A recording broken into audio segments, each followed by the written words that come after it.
It is the event seismologists have warned about for decades.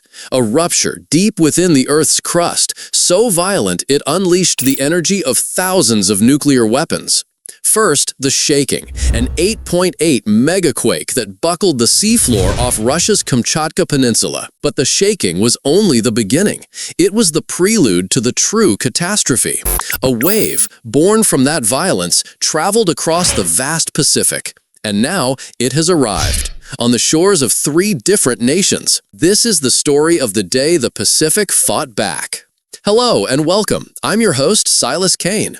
The situation that began as a warning has now escalated into a full-blown international crisis. In this extended report, we will piece together the timeline of this disaster, from the moment of impact to the ongoing consequences. The first to face the tsunami's fury were the communities closest to its violent birth, Russia's Kuril Islands and the Kamchatkan coast. Based on initial reports cited by the BBC, waves reaching several meters in height slammed into the coastline. For towns like Severokurilsk, this is a horrifying echo of the 1952 disaster that wiped their original town off the map. While evacuations were ordered, the speed and power of the waves were immense. We are seeing initial reports of significant destruction. A wall of freezing water, filled with debris and ice, surged into ports and low-lying areas. The force was enough to tear buildings from their foundations and toss fishing vessels inland like toys. Communications with some of the more remote settlements have been completely severed, leaving a terrifying silence.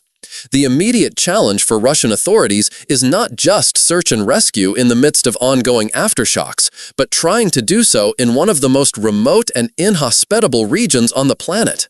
The true scale of the devastation here is still unfolding. As the wave continued its relentless journey south, the next nation in its path was one that understands the horror of the tsunami better than any other: Japan. As confirmed by Reuters and the Japan Meteorological Agency, the country's entire Pacific coastline was on maximum alert. This is where we witnessed a masterclass in disaster preparedness. Sirens wailed from Hokkaido in the north to the coast near Tokyo. The world watched as a nation mobilized. But even the best preparations can only do so much against the power of the ocean. The waves arrived. In some areas, Japan's formidable seawalls, many fortified after the 2011 tragedy, held strong, turning a potentially catastrophic wave into a massive oversplash. But in other, lower-lying coastal areas and river mouths, the surge was too much. We saw dramatic footage of the sea relentlessly rising, flooding coastal roads, inundating farmland, and carrying cars away in its powerful current.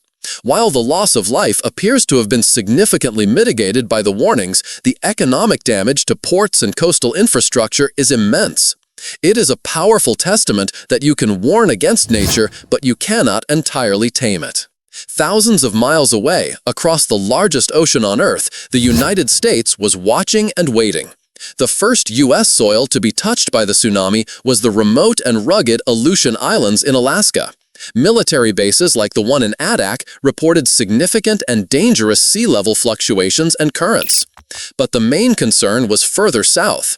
As cited by CNBC, tsunami advisories were in effect all the way down the west coast, from Washington state to Southern California. While the wave had lost some of its destructive height over its vast journey, it arrived not as a cresting monster, but as something equally dangerous: a series of powerful, unpredictable surges and ghost tides. Harbors from Oregon to California reported seeing the water rapidly recede, exposing the seafloor, only to be followed minutes later by a fast-rising surge that snapped mooring lines and turned entire marinas into dangerous whirlpools. Beaches were closed and low-lying coastal areas evacuated. The warning systems worked in giving people time to get out of harm's way, but the event demonstrated that even a distant tsunami can pose a serious threat to life and property on American shores. We have seen the impact. Now, let's break down the science. This is the part of the story that I, Silas Kane, believe is essential for understanding the future risk. What made this event so catastrophic? First, the mechanism. This was a mega-thrust earthquake. This is not a sideways grind of tectonic plates. It is one plate violently thrusting over another.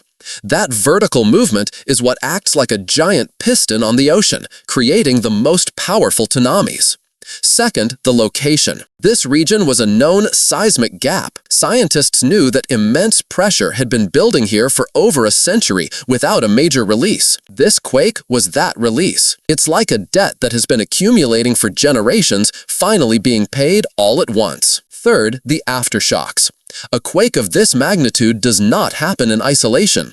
We are already seeing dozens of powerful aftershocks, many exceeding magnitude 6.0. Each one of these poses a risk of triggering localized tsunamis and further destabilizing damaged structures, hampering rescue efforts. Fourth, the warning systems. We saw the DART, Deep Ocean Assessment and Reporting of Tsunami buoys in action. These are the unsung heroes of this event. They detected the passage of the wave in the open ocean, feeding crucial data into the models that allowed the PTWC to predict arrival times with stunning accuracy, saving countless lives from Japan to California. Today, we witnessed one of the planet's most awesome and terrifying forces unleashed across 3 continents. The images of destruction from Kamchatka, the floods in Japan, and the dangerous surges on the American coast are a stark reminder of our vulnerability in the face of nature. But amidst the destruction, we also saw a story of human ingenuity and resilience. We saw warning systems built from the painful lessons of the past that worked. We saw nations cooperate and share data in real time.